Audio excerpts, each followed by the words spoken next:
Assalamualaikum warahmatullahi wabarakatuh.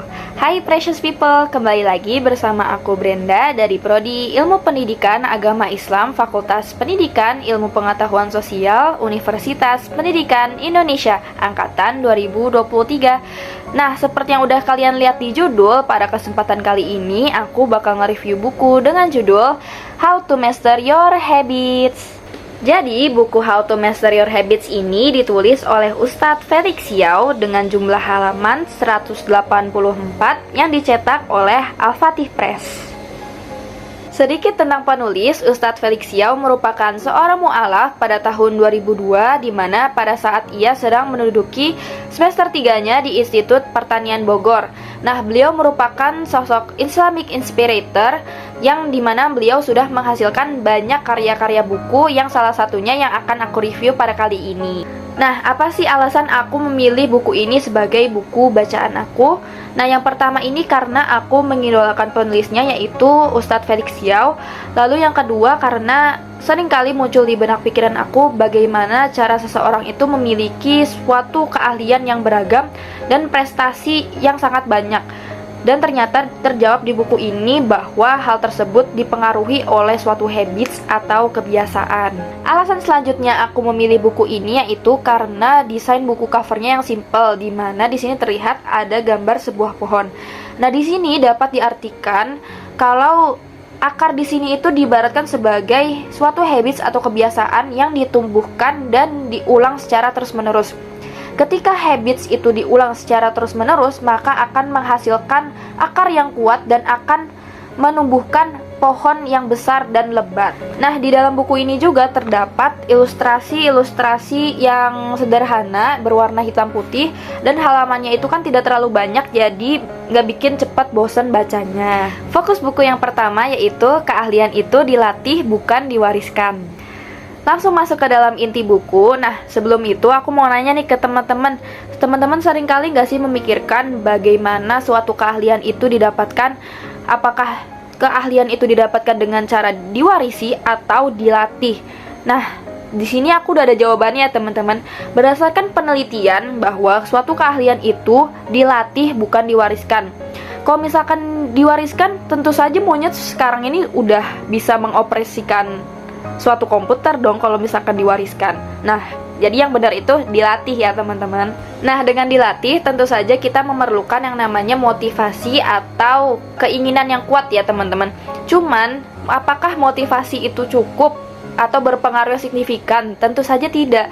Kenapa begitu? Karena contohnya ketika kita ingin melakukan sesuatu tapi punya motivasi yang kuat tanpa diiringi dengan action kita, tentu saja hal itu akan sia-sia. Nah, terus apa sih jawabannya supaya kita dapat memiliki keahlian? Jawabannya tentu saja habits. Nah, teman-teman, dari tadi kan aku udah singgung yang namanya habits ya. Tapi teman-teman sendiri udah tahu belum sih apa arti dari habits? Jadi, habits itu adalah suatu kebiasaan yang sering kali kita lakukan secara otomatis, bahkan kita melakukannya tanpa kita sadari. Nah, contoh lainnya yaitu seperti yang sudah kita ketahui bahwa Imam Asy-Syafi'i rahimahullah dapat menghafalkan 30 juz Al-Quran sebelum usianya genap 7 tahun ya teman-teman. Dan beliau dapat menghafalkan kitab-kitab yang lainnya. Nah, seringkali kita tuh miss gitu ya, kayak Masya Allah beliau bisa seperti ini, bisa seperti ini. Tapi apakah dengan pertanyaan-pertanyaan tersebut kita dapat tergerak hatinya, dapat melakukan apa yang sudah dapat beliau lakukan, apa yang sudah beliau capai? Tentu saja tidak. Nah, yang kita sering salah perspektif itu ketika kita sudah amazed dengan pencapaian-pencapaian orang lain, tapi kita tidak ada keinginan yang kuat untuk mencapai apa yang mereka raih. Nah, di sini tuh seringkali kita mikir kayak mustahil kita dapat seperti ini, dapat seperti itu. Nah, perspektif yang seperti itulah yang harus kita ubah ya teman-teman. Dari tadi aku ngomongin habits, jadi struktur habits itu ada apa aja sih?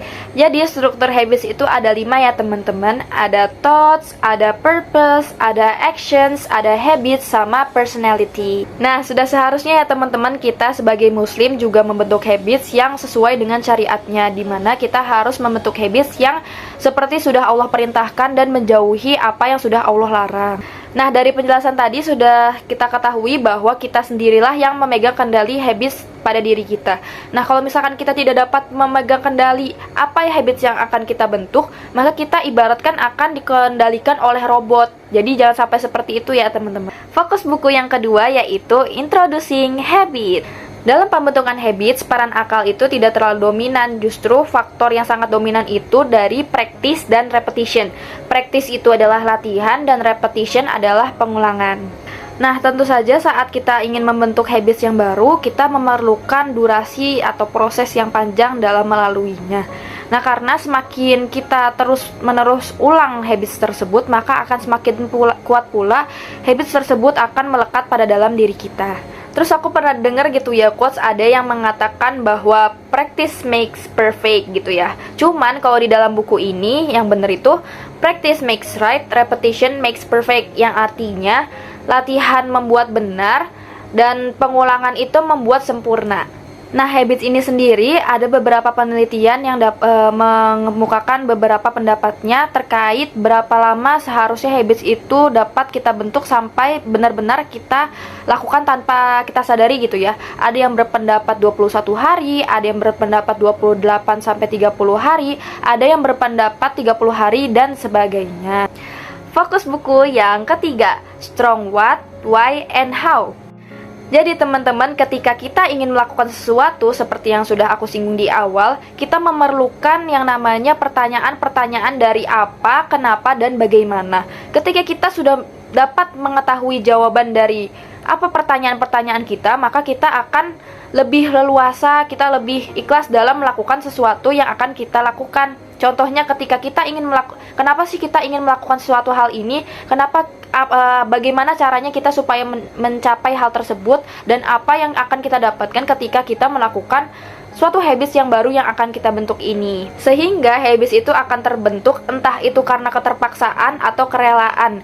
Namun ketika kita melakukan suatu habits itu karena emang atas keinginan kita sendiri, maka kita akan lebih enjoy ketika kita membentuk suatu habits yang baru tersebut. Fokus buku yang keempat, The first step is always the hardest. Nah, benar ya teman-teman, langkah awal yang pertama itu pasti paling susah kalau misalkan kita lakuin gitu ya. Ketika kita tidak ada keinginan yang kuat untuk melakukannya, terus saja kita jadi malas dan tidak berpatok atau tidak ada tujuan yang ingin kita capai. Namun ketika kita melihat seseorang yang mungkin sudah memiliki prestasi atau keahlian yang mereka miliki, maka kita semakin tergerak hatinya untuk dapat menjadi seperti mereka.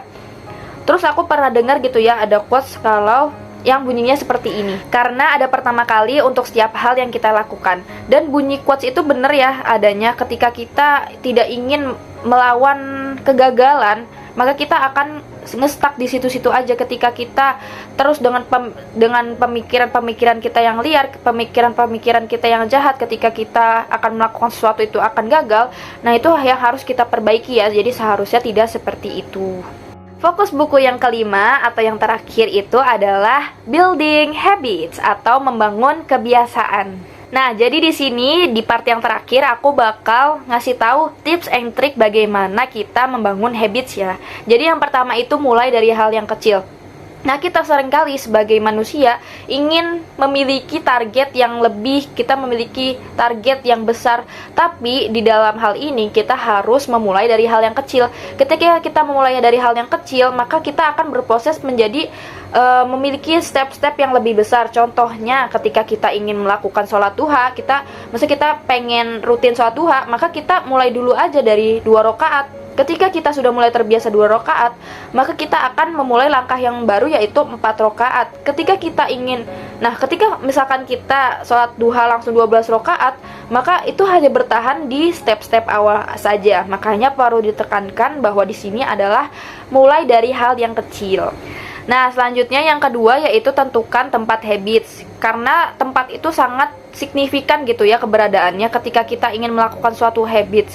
Misalkan kita ingin lebih produktif belajar, maka kita harus membuat suasana yang baru ketika kita ingin belajar. Misalkan kita harus menghias meja belajar atau mempersiapkan stationery yang baru atau yang lainnya gitu.